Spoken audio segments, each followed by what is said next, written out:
Good morning. Morning.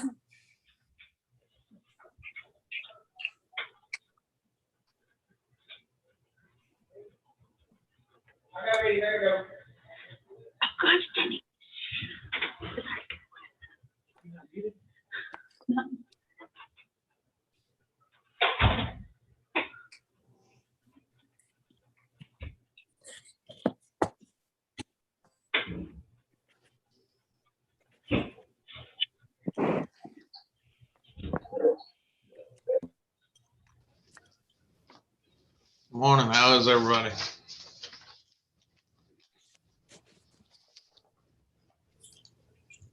Good morning. Doing well, thank you. Hi, Mark. Hello, Mrs. Hambrick. Good to see you. Same to you. Y'all Wake enjoying up, the cold weather? Jamie looks like he's asleep, Eric. Look like what? Yeah, it's early. Good morning, everybody. Morning, Mayor. Good morning. Morning, sir.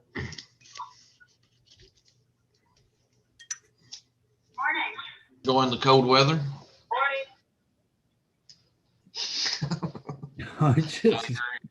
It just, I'm tired of being cold. I'm ready to sweat. I'm ready to, and I get miserable when it's hot because I'm one of these folks that as soon as I step out of the shower or it gets hot, I start perspiring and I don't stop perspiring. I just melt into a puddle. Oh. Hopefully So, this is our last little cold spell. Yeah, I was just listening to the weather and they expected us to be in the 80s by next week. So Yep.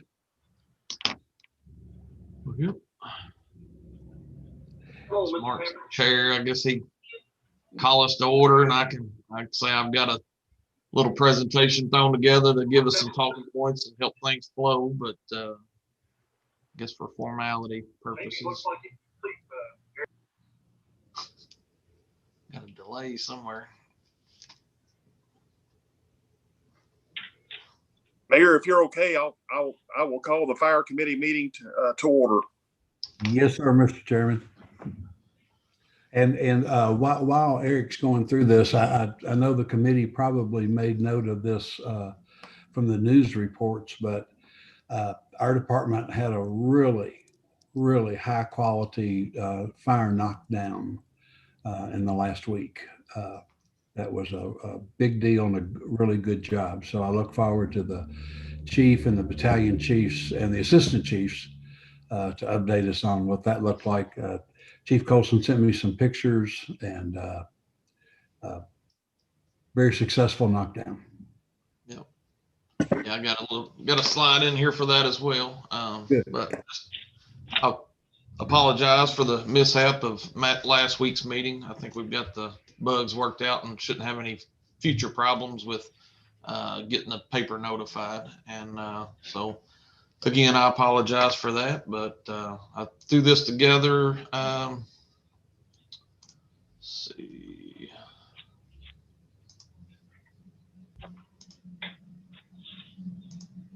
Y'all seeing the slide? Full Yes, sir. slide. Yes, sir. All right. So just kind of up to date. We've had 972 incidents so far this year. Pretty good pace considering last year slowed down a little bit, quite a bit for a brief period with COVID, but we seem to be coming out of that full steam ahead. So that's our current run total since the first of the year.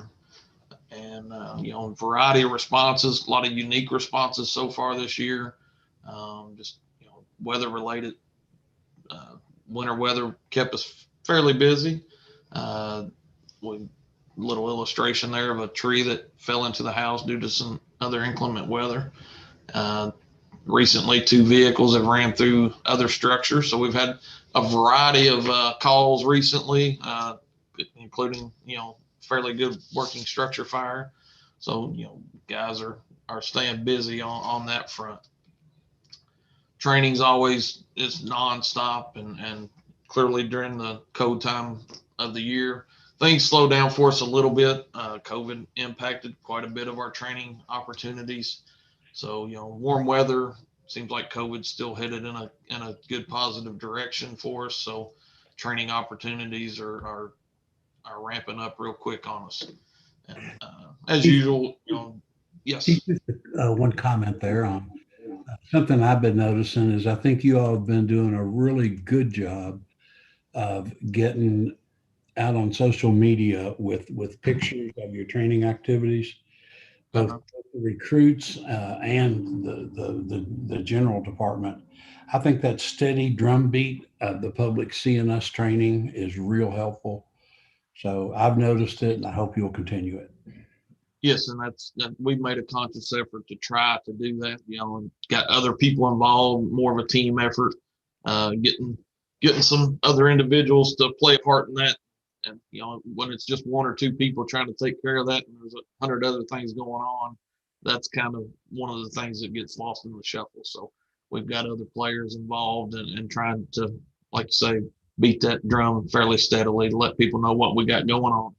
Yeah, something I've learned about local government. I used to think if you just did good work, if you just took care of business and you did good work, that's all you had to do and people would know about that.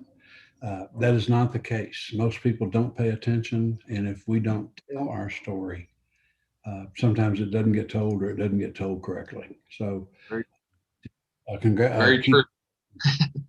If you're not telling them what you're doing, they're making assumptions at times. So we're like I said, that's one of the fronts that we wanted to make a conscious effort and try to do better on moving forward. And I think we're doing that. So self-evaluation, that is another front that we've restructured. We've got a lot of young individuals in certain places and, top to bottom, and just trying to look at ways to improve ourselves, our department, and whatever opportunities are out there to do that, we're looking at them and trying to capitalize on those.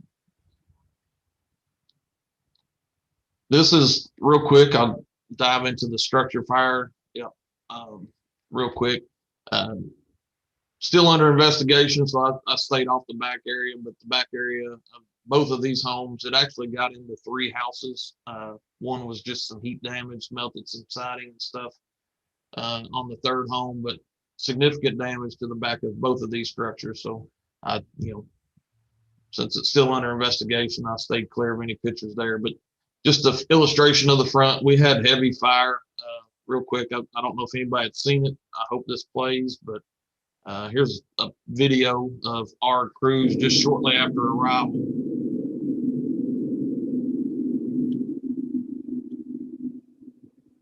Can y'all see the video? No, I'm still seeing the houses. I may have kicked up on my other screen here.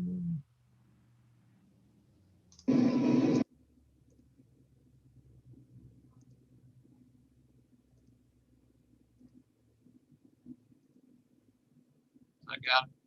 Yep. All right, so this is pretty much right after we arrived, what we encountered. So fairly significant volume of fire on the backside of both of these structures.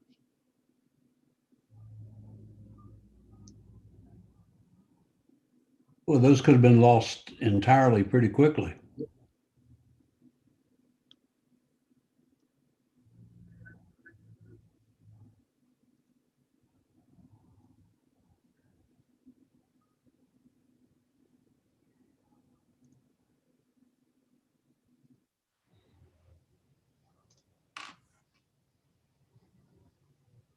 Get back to my other screen here.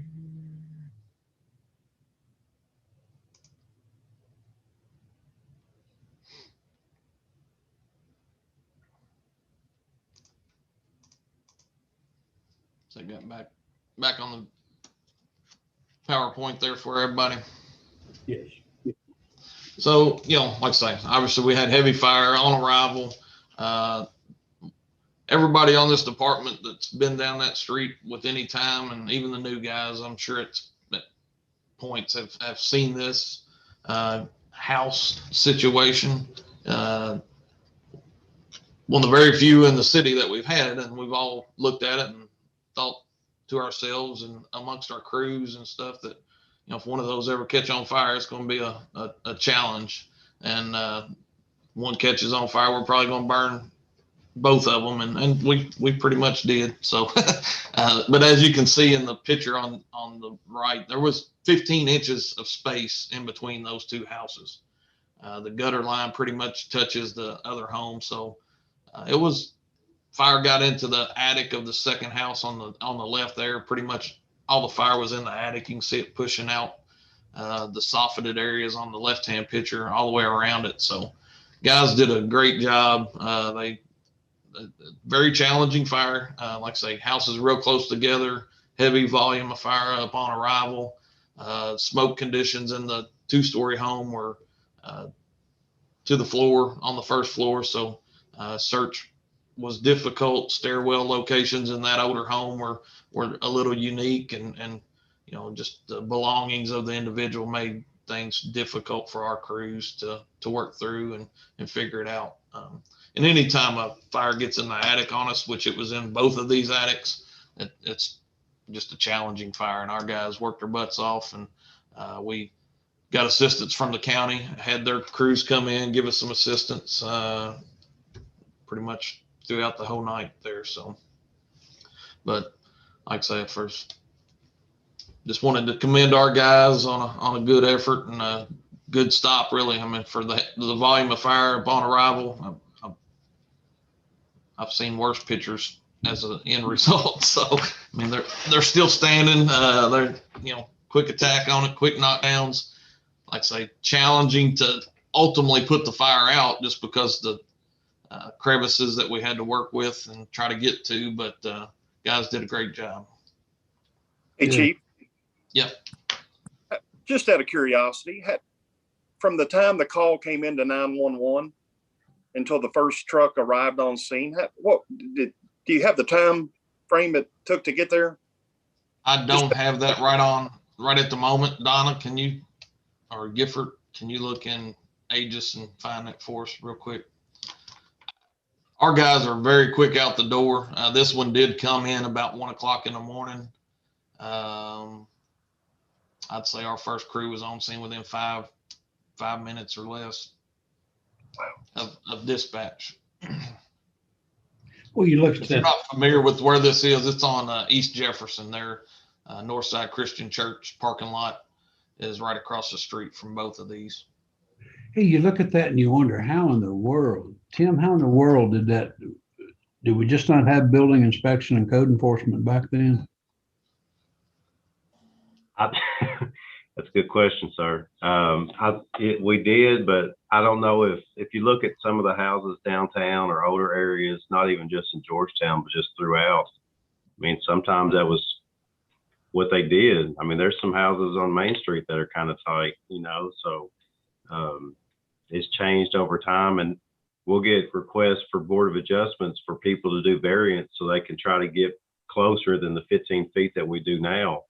And this is a perfect example. I always my opinion and what I send into the Board of Adjustments from fire department side is no, we can't do it. You know, one for access, because that basically cuts that off completely. And then secondly, just the spread of fire. But I don't know, sir. Interesting. Okay, thank you.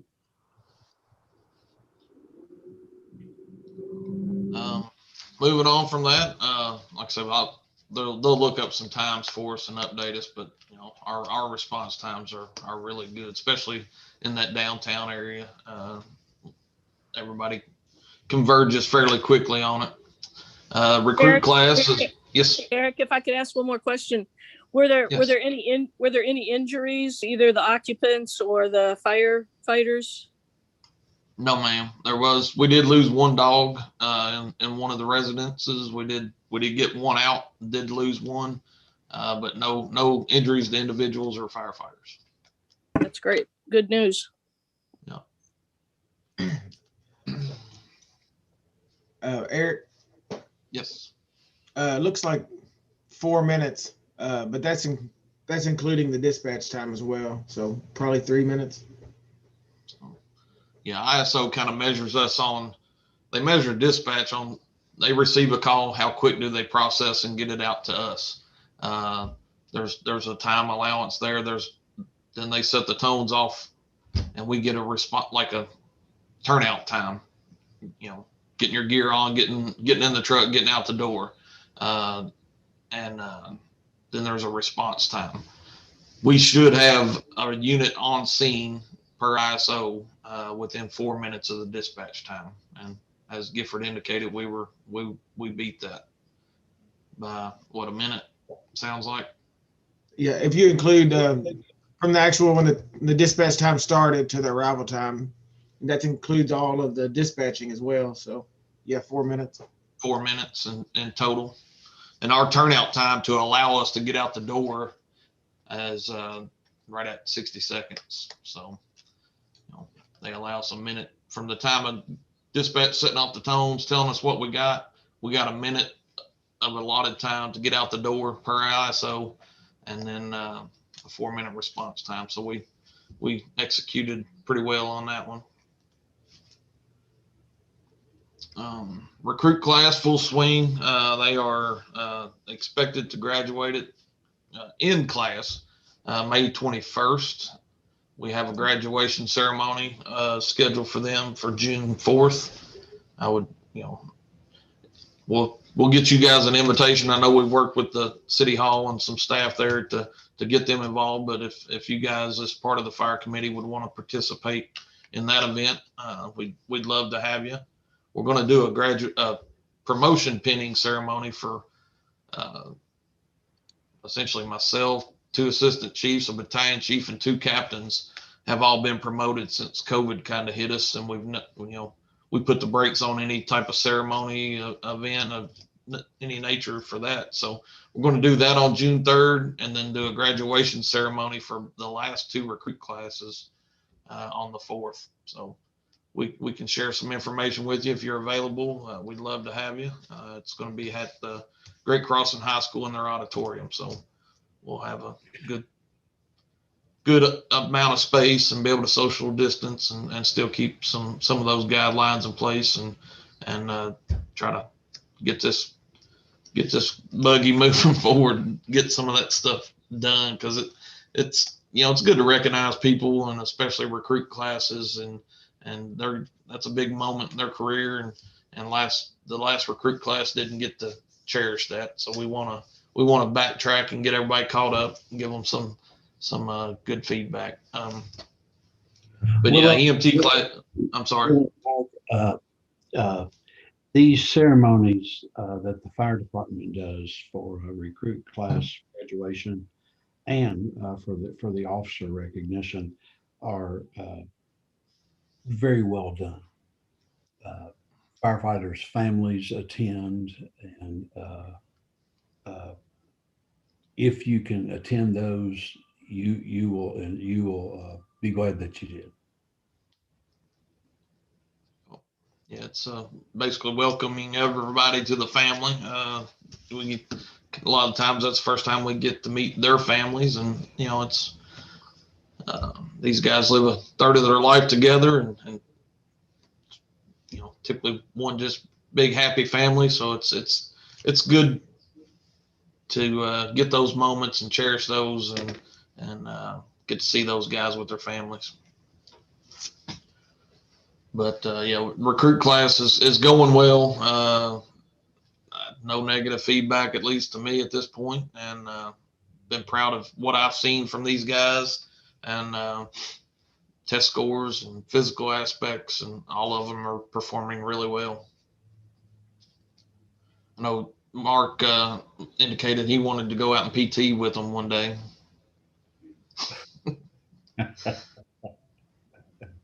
But one thing we recently did, we had an individual come in. This guy travels across the country, does a lot of instruction, but officer development, officer training. Todd Edwards he's retired out of Atlanta Fire Department, we brought him in. One of the things we want to focus on is just development of all our officers, from myself down to all the company officers. And, he just brought a good approach, connected well with the guys, engaged with the guys, and just created some open atmosphere for conversations, and just spoke on some of his real life experiences. And, just, we've all been to trainings probably at times where it's just a canned training, and, you get something out of it, but, this individual brought in some real world training that was, I think our guys really, really enjoyed. And again, first time we've really had that opportunity because of COVID. So guys enjoyed it, and we look to build on it and really engage in these kind of things in the future. Yeah, Eric, I'm sorry to keep interrupting you on things. No, you're fine. For the council members' benefit, this is not just a routine thing that, oh yeah, we need officer training. And by the way, we do some. This was developed within our department with a specific purpose in mind of we want our folks to grow and have opportunities to be promoted. Well, if we're sincere about that, then we have to give them the training opportunities that help them get ready for that. So this was done within the department for the purpose of growing our own and be able to have qualified leadership candidates all the way through. So it was this has happened since I came in office. It's not because I came in office, but I had the good timing just to be here at that point in time. But the department's done a nice job with this development. Yeah, our future leaders, our firefighters that will become captains one day, and our captain level, there's 12 captains. Each company has a captain, and there's 12 of them on the department. They're the backbone of the department, and they're young, and we train a lot, and we cram a lot into them, and they usually perform above expectations. And so, we're our own worst critics, as far as that goes in the fire service, but these guys perform well, and we want to give them a path for success and set them up for as much success as possible. And then, this individual spoke on some life lessons that he had, and you learn from other people's mistakes and that kind of stuff. So just creating dialogue, getting guys involved, and anytime you can have the type of trainings that we have for officer development, it's building blocks for the future for the department. As you all know, I know you guys have had some budget conversations. I know you took some steps which will benefit the budget and our people, our staff, financially, as in the way of raises. And I know we appreciate that, and I hope nothing happens to derail that side of things between now and budget approval. But I did want to touch on just kind of our budget needs and what I submitted in the budget. I know finance and the mayor's staff and finance committee will take some swings at things, and not sure where we'll land, but just some of the big things that we asked for within our budget. And kind of what the mayor's been indicating, additional staff. I think the study the city put out gives a good, clear indication that that's needed, both police, fire, even public works type stuff. So we support that. We're deficient in several areas, so there's a lot of things we could do and develop a plan and how to utilize these 5 individuals this year and next, and moving forward to a station 4. So the additional people, we fully support. And the second big increase in cost that we threw at the city for budget purposes was really just training related. And we've always had a decent amount of overtime, unscheduled overtime, which goes towards training. Outside training cost fluctuates based on our staffing. If we're running short on our staffing levels, then we use more overtime towards that.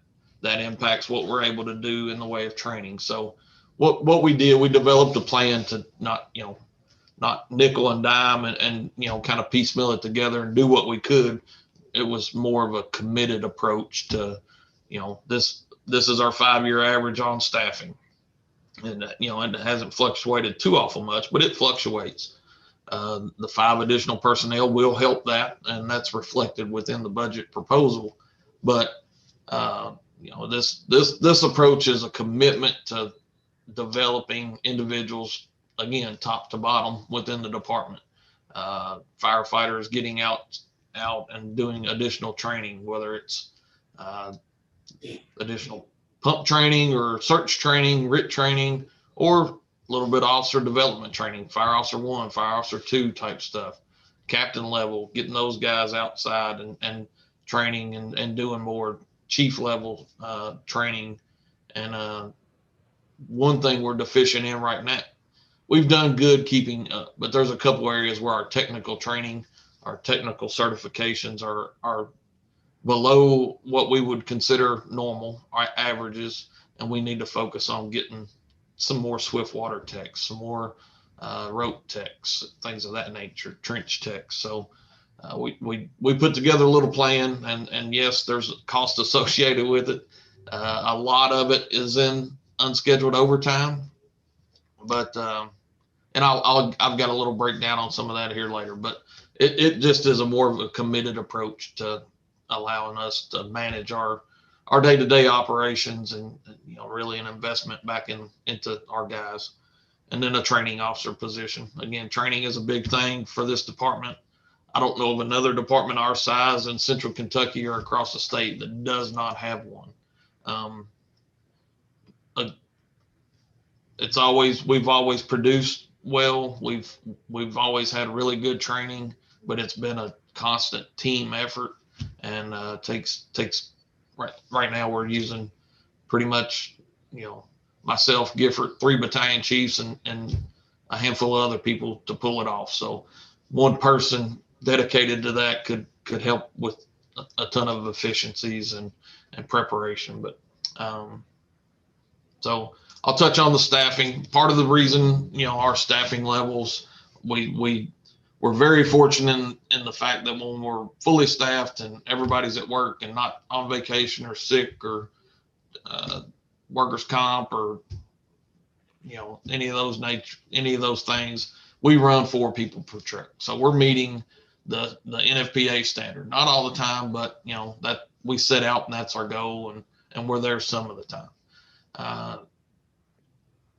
And that's we applaud the city, and that's been a dedication of theirs for quite some time, and we fully support that as well, obviously.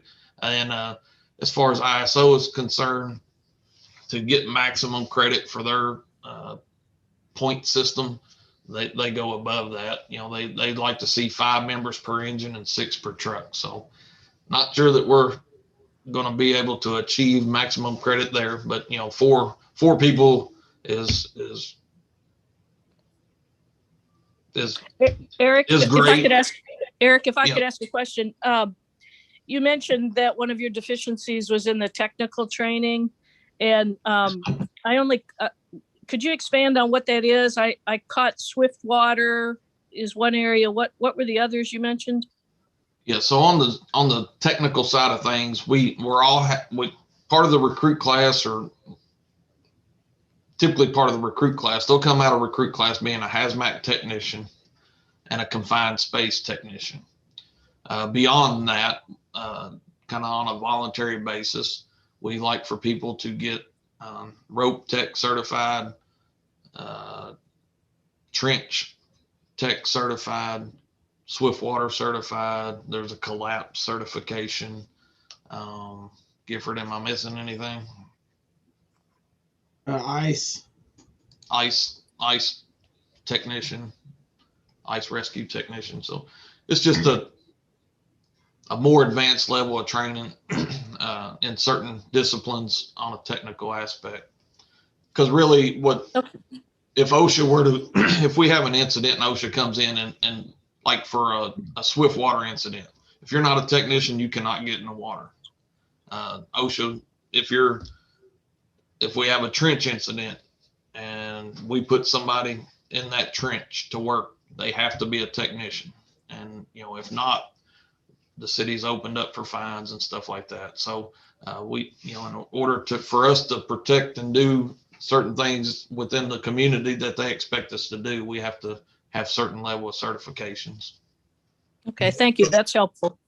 Yeah, so it's a whole laundry list of specialty certifications that they can get, and we really want as many to have as many of our firefighters to have as many of those certifications as they can.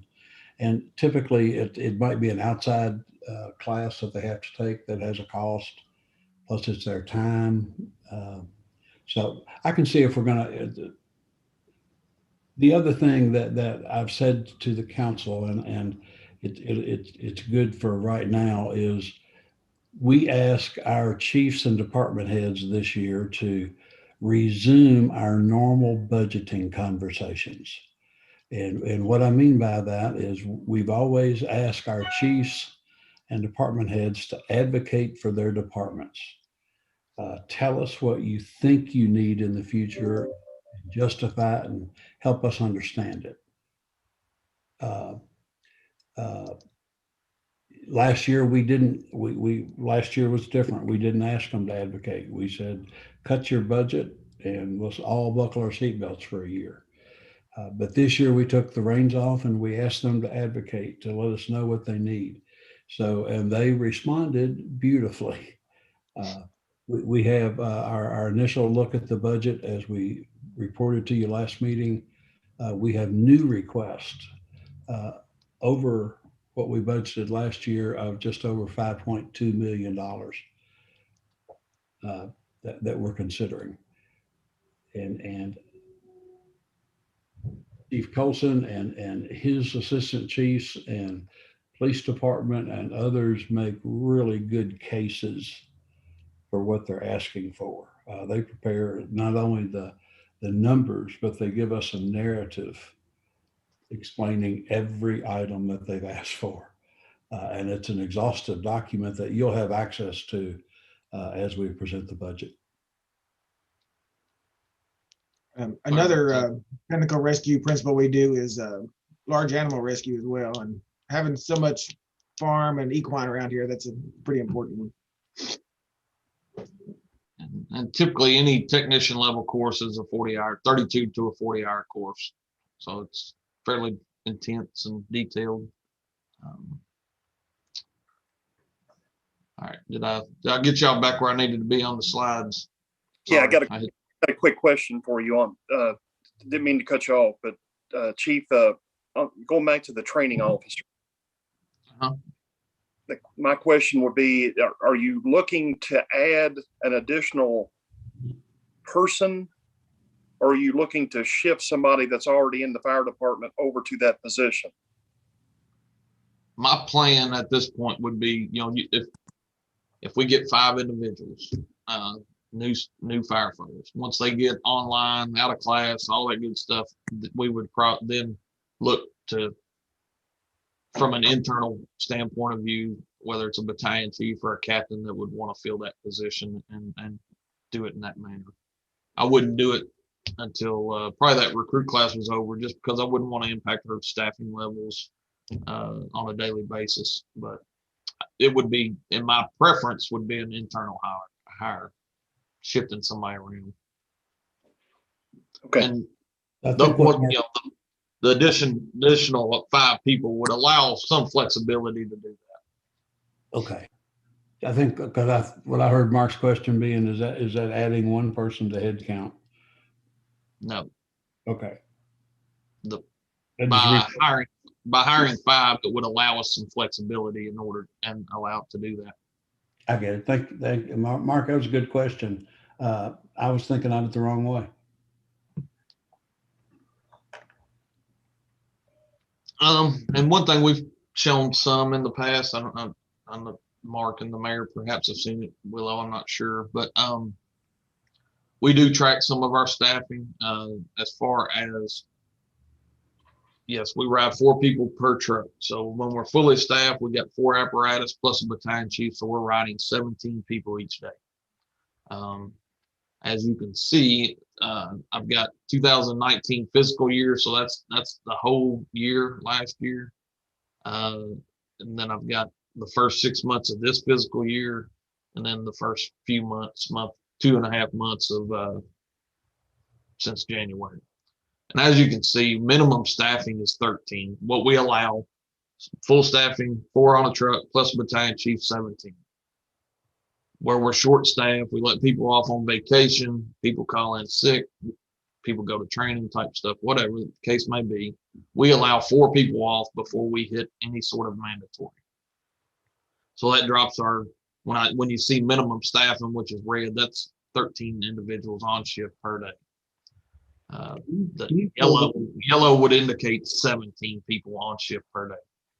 Can you blow that up a little bit? I'll try. Which one do you want to see in particular? Any of them? Like last fiscal year? Yeah, there you go. Thank you. That helps. 42% of the time we were at minimum staffing, running 13 people per day.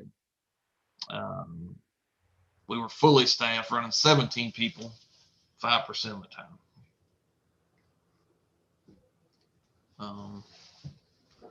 Yeah, this is helpful. This is what we've talked to the council about. We've made a commitment to do 4 men on a truck, but we bump up against the economic reality that because of vacations, sick leave, time off, training, et cetera, we just rarely get there. And this is helpful to see how infrequently we get there. So the additional 5 people or 4, if you repurpose one of them, Chief, is that should expand the 5% to a larger number, right? Yes, sir. Yes, sir. And like right now, we're 6 down. We've got that shifted around to where every shift is already 2 people short every day. We allow 2 people on vacation. That's the max that we allow off throughout the year, with a rare exception on the initial signups. So, 2 people on vacation, they're already 2 short. Somebody calls in sick, we're hitting mandatory. So, but right now, but all 3 of our shifts are 2 people short. First 6 months of this year, we did a little bit better in getting 3 trucks staffed with 4 people.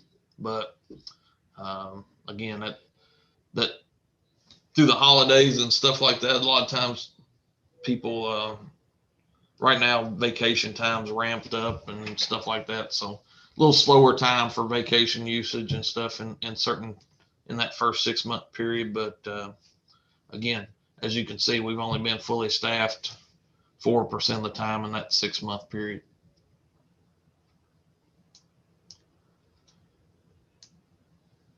And then January to mid-March.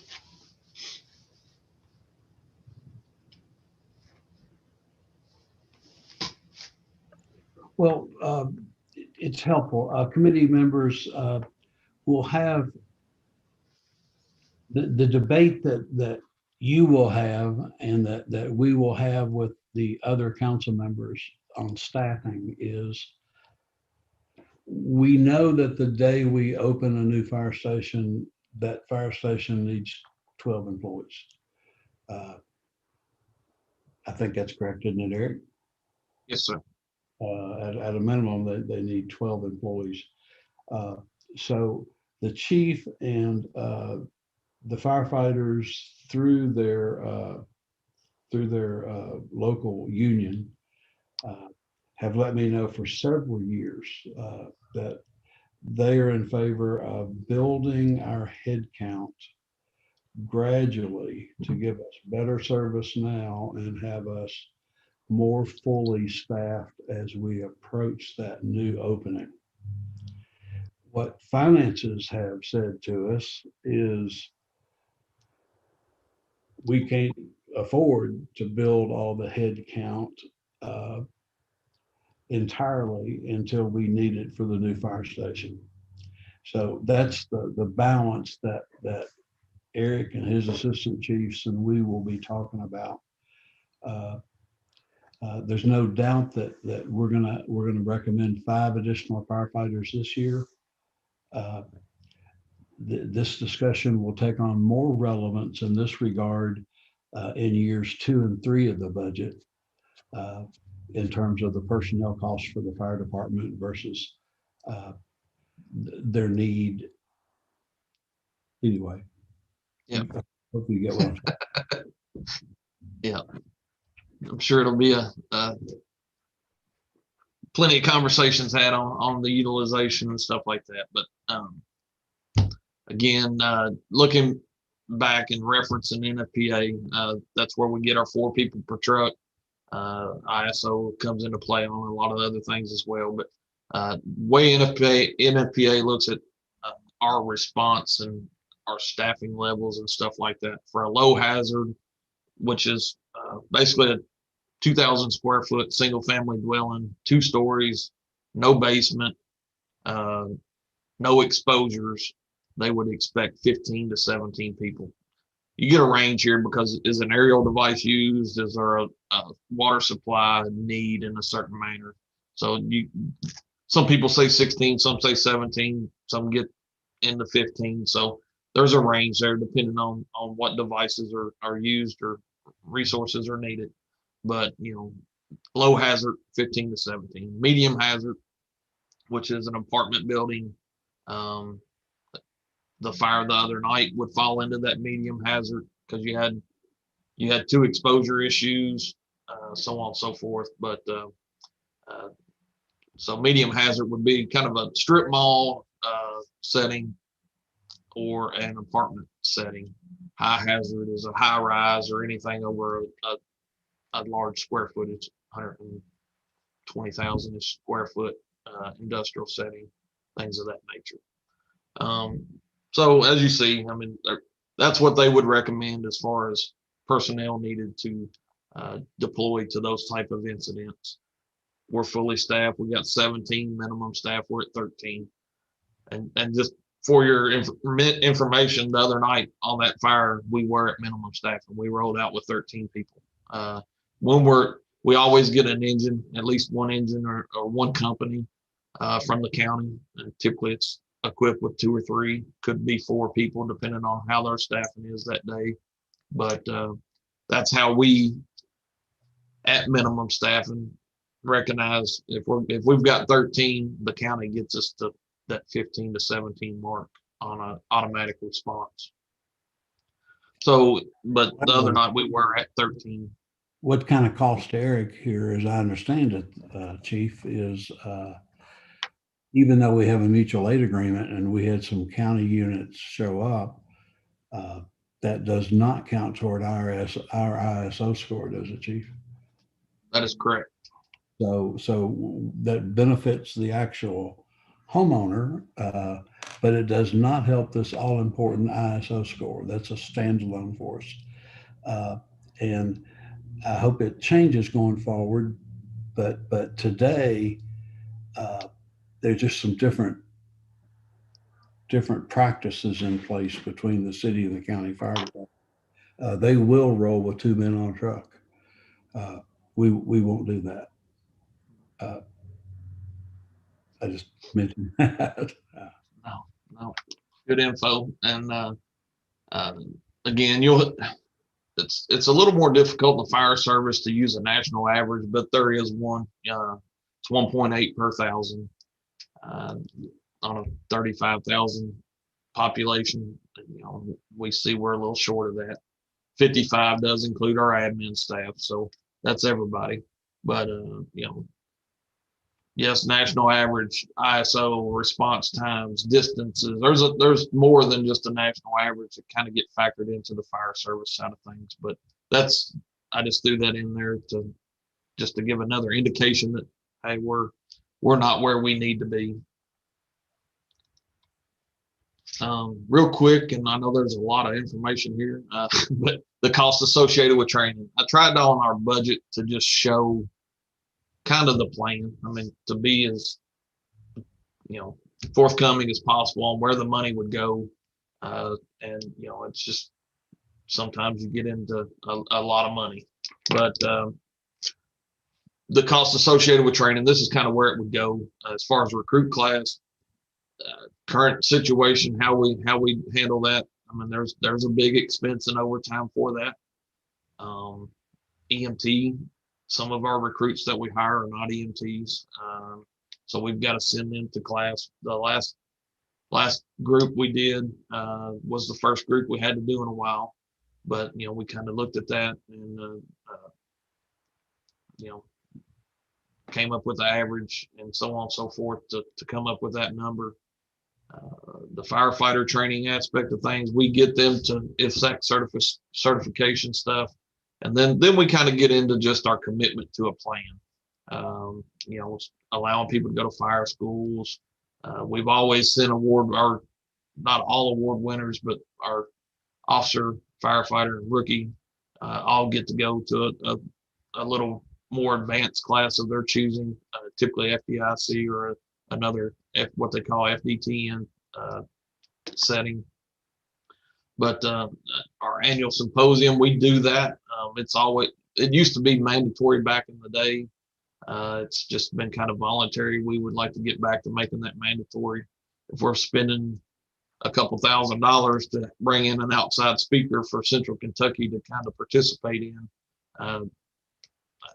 we would like to make it mandatory for our guys, which you see a fairly hefty expense there, but it's always great training and one we think they should be participating in. And again, just the officer training. It was new bringing in that individual as far as just for that little setting. We like that. We feel there's a tremendous value in it. Want to continue that. The officer development class, like the mayor alluded to, is just something we've done. We've actually gone a couple of years and not done it because we haven't had the money in the overtime because we've been running 6 people short or 7 people short at one time. So we've been throwing money at keeping our trucks minimum staff, so we haven't had the opportunity to do that class in a couple of years. Again, the technician level certification, that comes with a cost. We don't have that availability in-house to train those individuals a lot of times. We do take care of our own hazmat and some of our confined space aspects, but we have to sub that out to other instructing agencies. And one thing even once we've never had the opportunity to do it, but what you see on technician skill drills, we've got a lot of technicians and we train periodically on shift to do things, but we want to be able to bring those disciplines, all the swift water techs, 2 times what this would allow. 2 times a year we would run a big drill, an incident, a scaled incident, and have all of our technicians in that discipline participate, whether it's trench or a collapse or swift water type deal. So it would allow a scaled incident for training, and then it just to recertify individuals. Car seat technician, I forgot. Yeah, we install car seats. We probably do more than that than anything, but and that comes with the cost. Recertifying individuals every 2 years to do those things along with other recertifications. So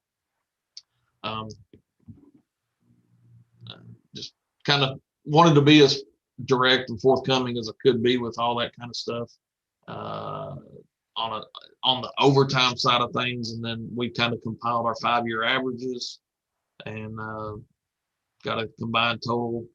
If we are able to get the 5 individuals, I think the savings, I'm showing 20,000 just because the time frame when they would get out of recruit class, when that impact would really be seen. I think it probably could be more than 20,000, but so we did request an additional 60. in overtime, $64,500 in additional overtime this year. So just again, to me, it's just asking for an investment into our guys to allow us to commit to train, develop, and set them up for success. Part of that training that also gets impacted with overtime, if that's allowed, would be training in professional conferences. There's an increase in the budget for that of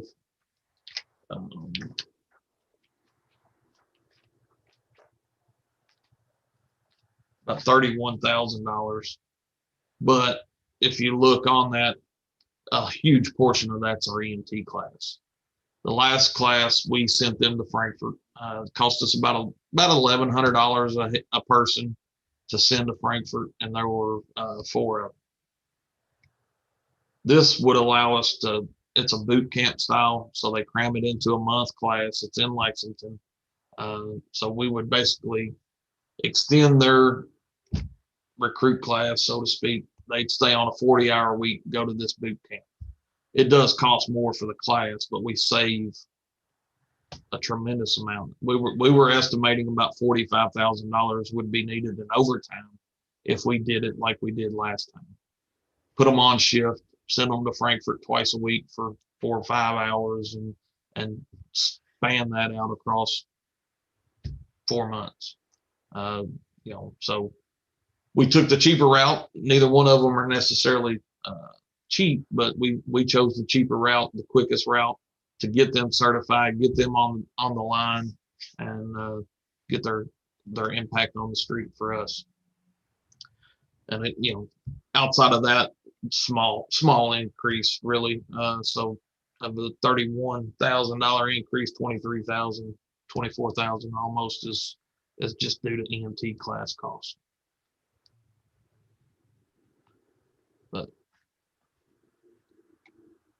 And then as far as the training officer goes, it's just a core function that happens around here daily. We are required by the state to get 100 hours ISO. They're structured so in order to get full credit, it's 200 hours. We achieve that most of the time and exceed. We've got guys knocking down 350 hours. So shift training is a big aspect of things. It's a lot of work, effort. Research, development, planning, scheduling, budgeting. I mean, there's a lot that goes into it, and it's a team effort. Gifford kind of gives a lot of oversight at the moment, but we've got one battalion chief taking care of recruit training and probationary period, which is their first year. We've got another battalion chief kind of giving oversight and direction for the shift training, and another for technical aspects. So that burden is on the same individual that's managing 16 other people, responding to that house fire, responding to that wreck, so to have a dedicated individual to not be pulled away from everyday response and development would be beneficial. And again, I think it would just allow for more efficient and productive, training for our department. We do, like I say, we have a lot of skilled people, a lot of instructors, and they can teach, but a lot of times, across 3 shifts, there's a little variant in the training aspect. So when we get into some of our technical aspects, as the picture illustrates, we just done this last week, but we get one person being consistent, teaching all 3 shifts. Again, there's some overtime costs associated with it, but there has to be consistency in certain disciplines, and a training officer would bring that in a much more larger scale for us. As council members can tell, our chiefs and department heads really heard the message, advocate on behalf of your departments.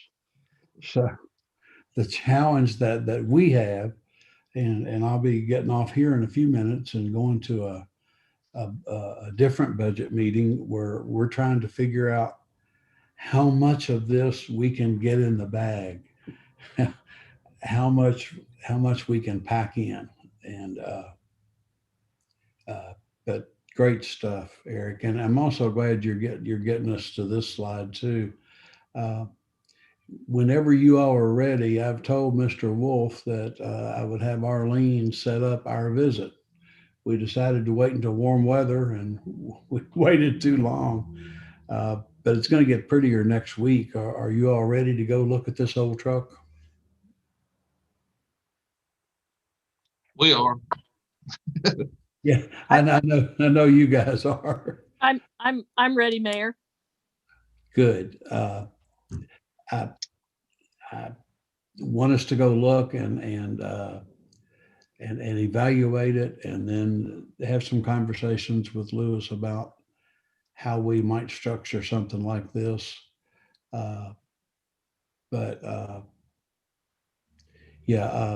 You'll hear from Arlene. Chief, I'll let you kind of coordinate your folks and who you want there. And I'll have Arlene get with the committee, and I've offered the finance committee an opportunity to join us to look at it. And what they said is they didn't need to join us, but they are in support of it. So, Chief, we'll get that scheduled in the next week or so. Sounds good to me. Like I say, I think it's a great opportunity. I think it's a bit of history that, you know, a lot of people that's been around and have seen that truck and know a little bit of its history, or they've always wanted it back, you know, and if we got an opportunity, we would love to have it. I think it would be a good morale boost, a good PR boost. You'd be able to utilize that in a lot of different ways at Safety Day or parades, or as my slide illustrated, you know, Station 4 costs might have went up a little bit because we'll have to showcase it a little bit. But a lot of departments, you know, kind of showcase that old apparatus in a unique way to give some talking points and to help with community relations and just history. Fire service has a ton of history involved in it, and that's a big chunk of history for Georgetown, and we'd love to have it. Good. Well, one of the things that's encouraged me, and I think the committee members, is the department's enthusiasm for the idea, and how you all have kind of supported it. The other big thing that every council member has asked me, and I'm pleased to report that Eric had an immediate answer for where you're going to park it. What everybody wants to know is, okay, where are you going to park it? And they have a plan. I think they've got a couple of plans, but it's going to be inside and it's going to be protected. Yes, sir. Well, that's all I had. I you know, open it up for any questions that you guys may have or feedback. Eric, now that the pandemic is a safer environment and I've been fully vaccinated, at some point I'd like to take a tour of the facilities. As a new council member on the committee, I'd like to be a little more, have a little bit more context of the facilities and see them firsthand. So the next few weeks, perhaps. Okay. Yes, ma'am. Just reach out via email, phone call, whatever. We'll take you around, show you all 3 facilities, and give you a tour. That sounds great. Thank you. Mm-hmm. And Eric, maybe while you're in that process, look at a map, and it's obvious where our gap is and where our future planning will occur. Yeah. What I think part of my challenge is trying to keep our timeline close enough to the county's timeline to continue for that to be a joint project. Gotcha. I think the county is on a faster expectation about when they want to build their ambulance service than what our timeline has been. So it is essential from my point of view, Willow and Mark, that we make joint siting decisions of where fire stations and ambulance stations go. They're too expensive to build and operate for us not to collaborate on where they are. We can't duplicate things of that expense. So that's something that I'll need to work on managing the county's expectation with what our expectations are, so that can remain a joint fire station and ambulance service building. If possible, I would like to ask a follow-up question to that, to the comments that you just made, Mayor. If you go back to the very first slide that Eric presented to us, that I believe it was, I think the number was 972. I don't know the correct verbiage here. I guess call outs or response fire department has made so far over the first 3 months of this year. Are you able to, and I don't know if we can get this data or not, but I think it could help all of us as we move forward. Are you able to pinpoint on a map where those calls are being, where we're actually going out on those calls within the city limits, whether it's north, east, southwest, and just and maybe even go back a year or two, just so we can get a better idea of where the majority of the calls are happening? And that's one of the things we're planning to do internally. We've done some. We obviously need to ramp it up as the timeline draws closer, but we're going to do some internal evaluation.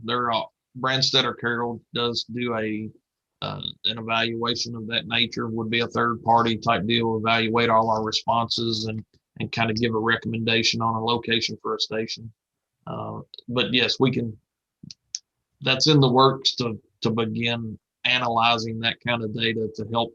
Obviously I can show you on a map our 1.5 mile response for our engines, our 2.5 for our ladders, our 4-minute response time, our 8-minute response time for a full alarm assignment. I can show you all that, but how many runs are we having in the areas outside of that coverage area really impacts your decision. And I know it's my job to show you that. So it is in the works to analyze and prepare that kind of information for you to help make your decision easier in the future for as far as another station or putting another ladder truck, staffing another ladder truck and running it out of station 2 could be.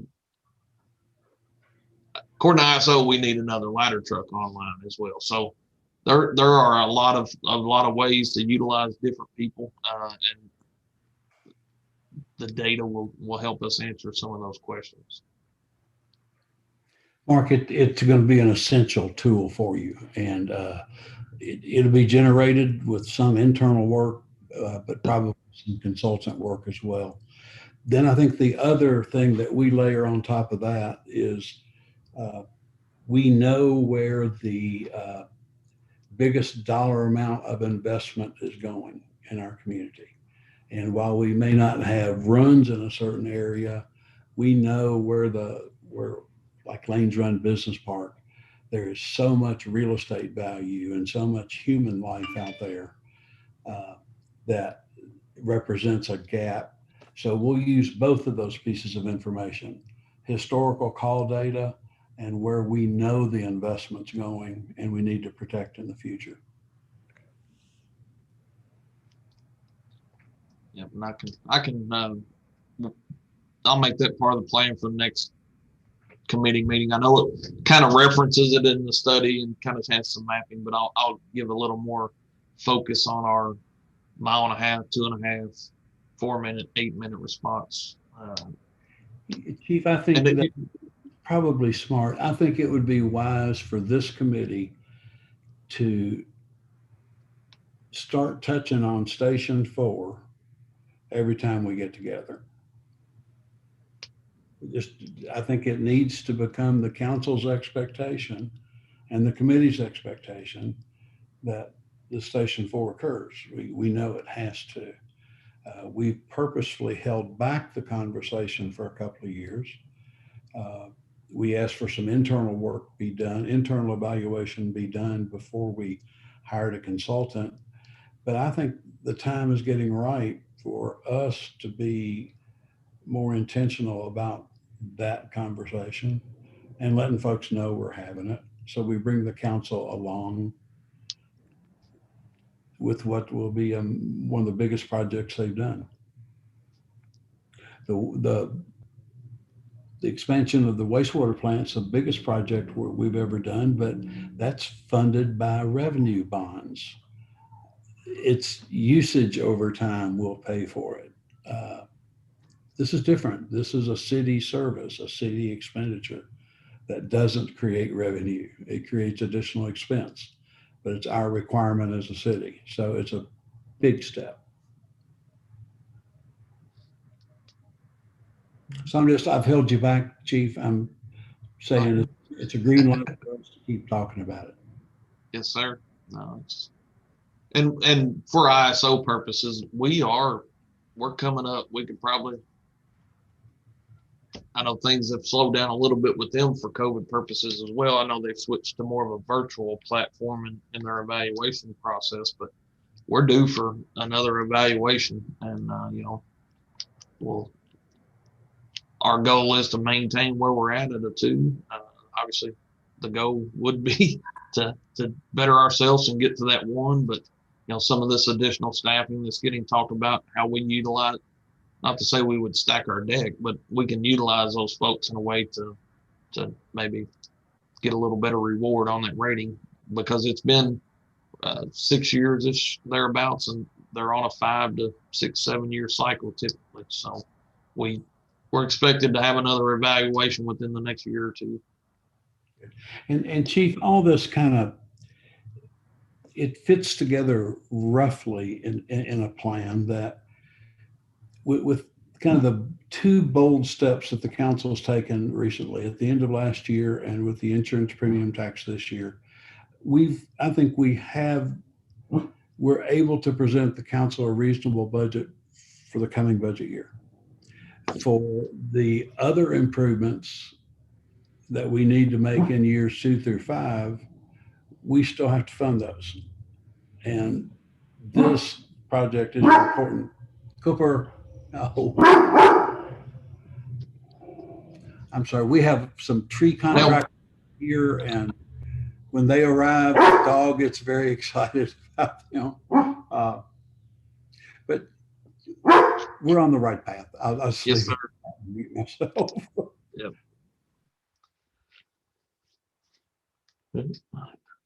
Any other questions? We hit the hour mark this time a little better than last, but I appreciate everybody's time. Willow, look forward to getting with you in the next couple of weeks to give you a tour. And if there's anything you got in the meantime, feel free to give us a call. Thank you so much. Thank you. Thanks, everybody. And Donna, thank Take you care. for sending me the extra invite so I could find it easy this morning. You're welcome. Bye, y'all. See you. Bye.